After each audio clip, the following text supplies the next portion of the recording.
It's Cinco de Mayo, and that means it's time to whip up some kind of Mexican fare that is holiday special. So after going through our website and flipping through our cookbooks, we came up with this beefed up enchilada that's not only amazingly good, it's easy enough that you can make it for dinner tonight. We begin by cooking some ground beef until it's browned. After pouring off the drippings, we add a can of green chilies that we've drained, a bit of enchilada sauce, a good amount of shredded Monterey Jack cheese, along with a few off-the-shelf spices. After giving this a good mix, we spoon it onto corn tortillas and place them seam side down on a baking dish that we lined with enchilada sauce.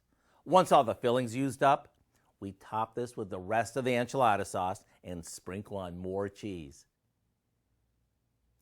And if you're not familiar with enchilada sauce, it's a smooth tomato-based sauce that's been cooked down with chilies and spices. When these come out of the oven, all melty delicious, are you ever in for a treat? I suggest having a frozen margarita nearby to wash them down, because they're going to be piping hot. To get your Cinco de Mayo party going, all you need to do is go to our website and type in Beefy Enchiladas. It's that easy. I'm Howard with Kelly in the Mr. Food Test Kitchen, where today we found a maraca shaking way for you to say, ooh, it's so good. Ooh.